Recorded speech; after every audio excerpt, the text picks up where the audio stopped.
रूस और यूक्रेन का युद्ध पिछले 3 सालों से चल रहा है।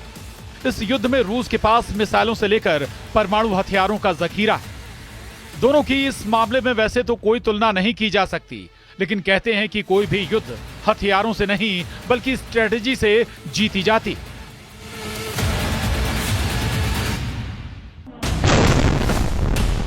यूक्रेन ने यह साबित कर दिया है। रविवार को यूक्रेन ने सस्ते ड्रोन से रूस के अरबों डॉलर के सैन्य ठिकानों को तबाह कर दुनिया को चौंका दिया। 50,000 रुपए से भी कम कीमत वाले 117 ड्रोन ने रूस के 5 सैन्य ठिकानों पर हमला कर 7 से 10 बिलियन डॉलर के बीच का नुकसान किया।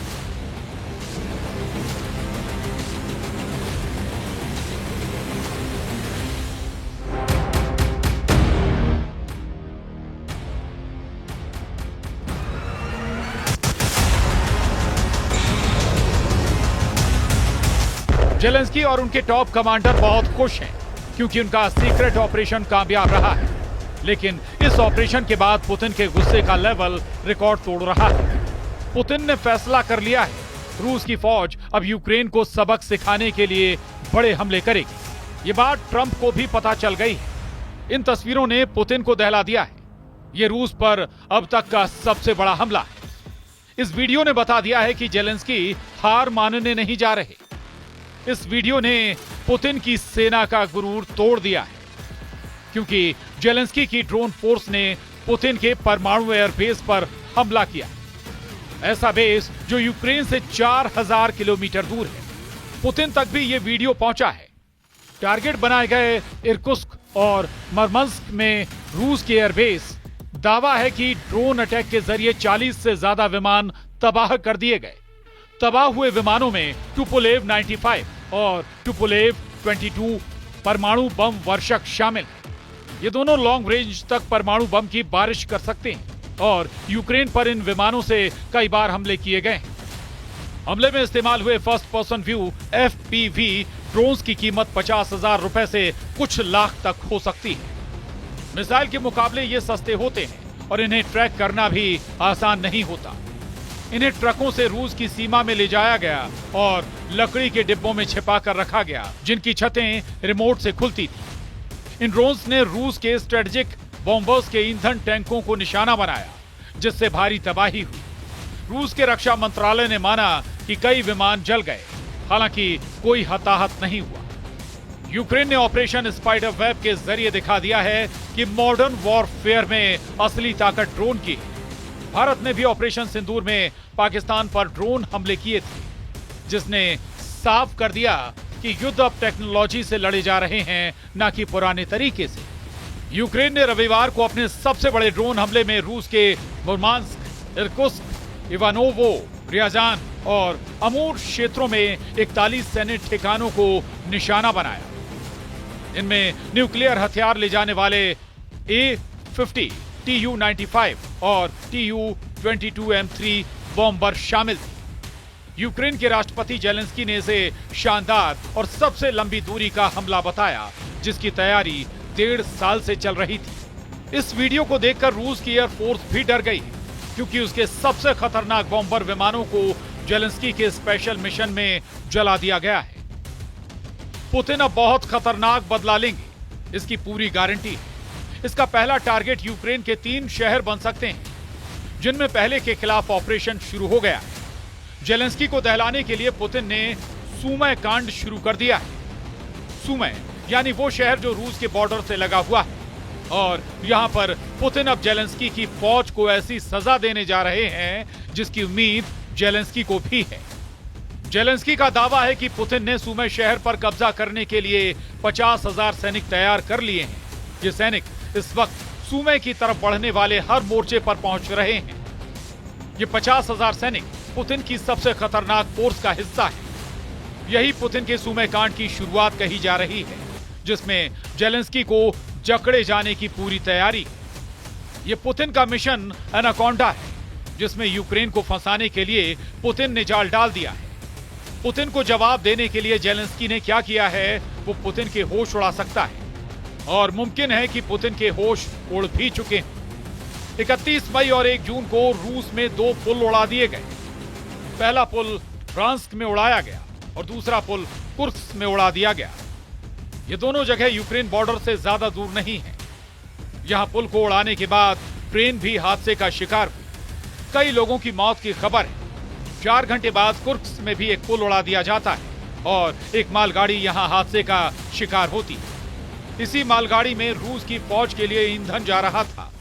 पुतिन को कमजोर करने के लिए जेलेंस्की जो लड़ाई लड़ रहे हैं वो पुतिन बहुत पहले जीत चुके हैं। कुर्स्क से जेलेंस्की की फौज सिर पर पैर रखकर भागी है, जबकि सूमे के हालात ऐसे हैं कि अब तक सैकड़ों गांव या तो खाली हो चुके हैं या फिर खाली कराए जाने की तैयारी। करीब 60,000 लोगों को मई के दौरान ही सूमे से हटा लिया गया है। पुतिन ने यूक्रेन को पूरी तरह रौंदने का फाइनल फैसला कर लिया है, क्योंकि अब सीधा सीधा राजधानी कीव पुतिन के टारगेट पर आने वाली है। इसका इशारा पुतिन की नई रणनीति से पता चला है। पुतिन के सूमे कांड में खार्किव भी शामिल है, क्योंकि पुतिन के टारगेट पर हैं ये 2 बड़े शहर खार्किव और सूमे। यहां जेलेंस्की को युद्ध में जकड़कर पुतिन बनाना चाहते हैं बफर जोन, जिसे जेलेंस्की अब बता रहे हैं इसे पुतिन का किल जोन, यानी ऐसी जगह जहां से फरार होना भी मुश्किल होगा। जेलेंस्की के बड़े बड़े शहरों पर जिस तरह के हमले हो रहे हैं उसने साबित कर दिया कि पुतिन के सामने चाहे ट्रंप हो या फिर उनका मिलिट्री ग्रुप नाटो, रूस किसी भी कीमत पर यूक्रेन को बख्शने वाला नहीं है। साफ दिख रहा है कि पुतिन का गुस्सा आउट ऑफ कंट्रोल हो चुका है। रूस के राष्ट्रपति व्लादिमीर पुतिन का दावा है कि रूस के बॉर्डर के पास बफर जोन बनाने का फैसला हो चुका है। दुश्मन के मोर्चे को खत्म किया जा रहा है, ये काम जारी है। पुतिन बता चुके हैं कि यूक्रेन के कई फायरिंग पॉइंट यानी कई मोर्चों पर ताबड़तोड़ हमले किए जा रहे हैं। पुतिन के टारगेट पर यूक्रेन के पूर्वोत्तर में ट्रिपल सिटी हैं। ये हैं खार्किव, सूमे और चर्नीव। अगर इनके आसपास पुतिन बफर जोन बनाने में कामयाब होते हैं तो समझ लीजिए फिर यूक्रेन की राजधानी तक पुतिन की रेंज होगी और फिर जेलेंस्की का सबसे मजबूत किला कैसे ढह जाएगा, इसका खतरा नाटो से लेकर व्हाइट हाउस तक फैल चुका है। उधर अमेरिकी राष्ट्रपति डोनाल्ड ट्रंप का कहना है कि मैं पुतिन के काम से खुश नहीं हूं। वो बहुत से लोगों को मार रहे हैं। मुझे नहीं पता कि पुतिन को आखिर क्या हो गया है। मैं उन्हें बहुत समय से जानता हूं, लेकिन वो शहरों में रॉकेट से हमला कर रहे हैं, लोगों को मार रहे हैं। मुझे ये बिल्कुल पसंद नहीं। हम बात कर रहे हैं और वो कीव और दूसरे शहरों में रॉकेट दाग रहे हैं। पुतिन ने मई महीने में बहुत तेज हमले किए हैं और अब जून में पुतिन का खौफ डबल हो चुका है।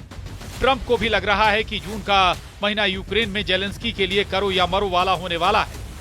पुतिन की सेना अब छोटी छोटी टुकड़ियों में हमले कर रही है और कई जगह वो मोटरसाइकिल पर सवार होकर भी अटैक कर रहे हैं। पुतिन की तीनों सेनाओं के पास उन इलाकों में ऑपरेशन की जिम्मेदारी है जो यूक्रेन के अंदर ही नहीं बल्कि दूसरे मोर्चे पर हो रहे हैं। रूस की सेना इस वक्त 1000 किलोमीटर के मोर्चे पर यूक्रेन के साथ लड़ रही है। खार्किव से खैरसोन तक फ्रंट एक्टिव है और रूस किसी मोर्चे पर जेलेंस्की को डिस्काउंट नहीं देना चाहता। पुतिन की तरफ से ऑर्डर साफ है कि अब यूक्रेन को हराने से कम किसी भी बात पर फैसला नहीं होगा। ये बात जेलेंस्की को भी बहुत अच्छी तरह मालूम। इसीलिए सूमे और खार्किव का मोर्चा कब ढह जाएगा, इसका डर यूक्रेन की मिलिट्री लीडरशिप में ऊपर तक फैला हुआ है। जेलेंस्की को घेरने के लिए रूस ने 1.5 लाख सैनिक तैनात करने की तैयारी कर ली। ये खबर यूक्रेन के सूत्रों से पता चली। इसमें 15 इन्फेंट्री डिवीजन है। एक डिवीजन में 10,000 सैनिक होते हैं। अगर ऐसा हो रहा है तो साफ है कि पुतिन सीज फायर नहीं, अब यूक्रेन पर डबल फायर करना चाहते हैं। सवाल है कि जेलेंस्की को 1.5 लाख नए सैनिक घेरेंगे तो तस्वीर क्या होगी, क्योंकि रूस कम सैनिक होने के बावजूद यूक्रेन पर भारी पड़ा है। रूस ने 3 साल के युद्ध में यूक्रेन में जिन जिन इलाकों में कब्जा किया है उसे लेकर दोनों तरफ हजारों नहीं लाखों सैनिकों की मौत हुई है। ये दावा तो खुद यूक्रेन की तरफ से भी किया जाता है, लेकिन जेलेंस्की को साफ लग रहा है कि नए 1.5 लाख सैनिक अगर उतरेंगे तो 4 शहरों पर मुसीबत टूट सकती है। पहला है पूर्वोत्तर में खार्किव और दूसरा सूमे, तीसरा है दक्षिण पश्चिम की तरफ ओदेसा और चौथा उत्तर में राजधानी कीव। इन चारों शहरों को बचाने के लिए जेलेंस्की को और मदद चाहिए होगी, फिर चाहे वो नाटो हो या फिर कोई और जरिया। जेलेंस्की के लिए फायर पावर बढ़ाना मजबूरी बन जाएगा और उसके बाद उनके सामने अमेरिका के आगे भी हाथ फैलाने के अलावा कोई रास्ता नहीं बचेगा। Bureau report, news 18।